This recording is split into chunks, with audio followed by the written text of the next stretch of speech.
Hi everyone, Jamie Madison here. Welcome back to my YouTube channel. Today's card is going to be featuring the Simon Says Stamp Monthly Kit. This is for September. This is called Be Happy. You get so much goodies with this card kit. I was so surprised when it came in. It was so fast too. So you're going to get the main stamp set, which is that 6x8, huge stamp set. Love it. You're also going to get some pattern paper. They're 6x6s, and we're going to be using those today with our card. You're also going to get some punch outs. You're going to get the distressed crayon. I got vintage photo. You're going to get an embossing folder, a hello die, and some foam adhesive square stickers and a blending brush. If I missed something, I'm sorry, but I believe that's everything. Like, there's a lot in this kit. So I'm going to go ahead and go through those 6x6 pattern papers. I only need 3, so I went ahead and picked out the 3 that I thought would look the best on my card. I wanted something with more muted, warm tone colors. In my eyes, warm is just like deeper.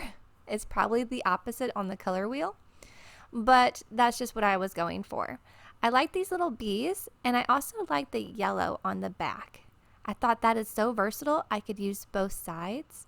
So I went ahead and cut 3 strips per piece of paper. And that's going to make sure that later down the road, when I go to make another card, I can use these papers again because they're big enough still to fit an A2 size card if I want. So very versatile, so many things that you can do with these. I would love to see what you guys create with your pattern paper. I went ahead and took my Bristol smooth paper and I cut out a size for an A2 size card, and I'm just embossing with that embossing folder that came in the kit.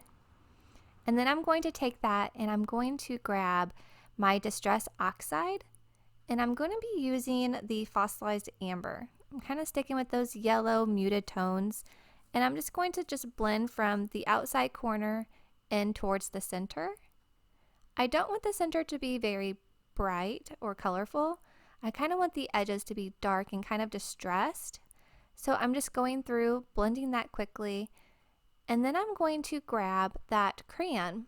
I'm not quite sure how you use this crayon. How I did it was kind of like how you would do your foundation, like if you want to add some shading or something like that. So I just went and put it on the outside corners, and I'm going to use the same ink blending tool and just kind of blend that going in towards my card. I thought it gave it a really nice rustic, warm feeling. It just is like a hug, The crayon did blend pretty well. It did get stuck on a couple little pieces where it was a little bit harder to blend out, but it's probably just user error. I've never had a distressed crayon before, so I may have not used it the way you're supposed to use it. I'm going to go ahead and take my paper trimmer, and I'm going to just trim off one dash on my paper trimmer line all the way around. I'm not quite sure what that measurement is. It's just like a little dash on the paper trimmer. So I went ahead and did that. That gives me a white border on my base. But I don't want a white border, so I went ahead and used the leftover ink that was already on my blending tool, and I just blended around the edges on that as well. I went ahead and just grabbed a scrap piece of paper and used it to tape off the top piece of my background so I wouldn't get it on the back of the cardstock. Now I'm going to use some double-sided foam tape, and I'm just going to pop this piece onto my background now to make it one. I never know whether to call it a background, cardstock, or card base. So sorry if I'm getting them a little confused here and there. I went ahead and took those strips, just cut them, lined them up where I thought they would look nice, put a little bit of glue, and put them down. There's no rhyme or reason. I kind of went from one side and then did the other side and then started working in the middle. So you can just do whichever you want to do. Just kind of go wherever your mind is telling you. Follow your gut, I guess, as you could say. And it worked out great.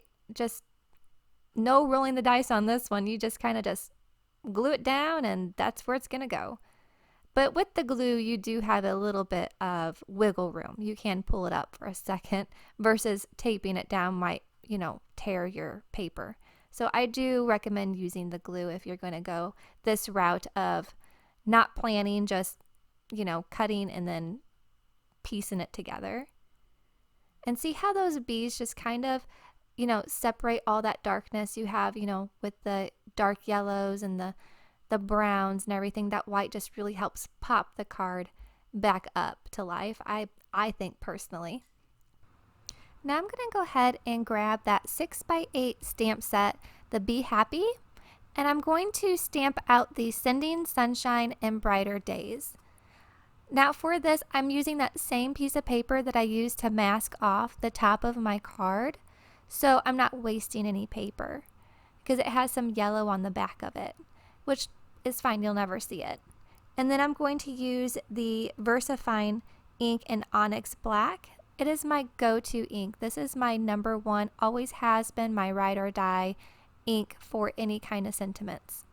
I'm then going to go ahead and trim it. I always put a little bit of piece of paper when I first stamp my sentiment over it whenever I'm trimming, because it does take just a few seconds to dry on this paper. This paper is that Bristol Smooth, so it doesn't absorb very quickly, and I don't want to smear it or smudge it or get ink on my fingers and then transfer that to something else. And then I'm going to use my little corner cutter rounder from We Are Memory Keepers, and I like to do it upside down because it never fails. If I do it right side up, it ends up missing the triangle and I end up getting a wonky sentiment. So now I'm going to bring in my little punch outs. I had 2 of them and I thought I was going to use one on top of the other, but I decided I just like the single sunflower. I went ahead and popped up that Sending Sunshine and Brighter Days on some double-sided tape, and now I'm just using my little yellow gems to add a little bit of sparkle to the card as well.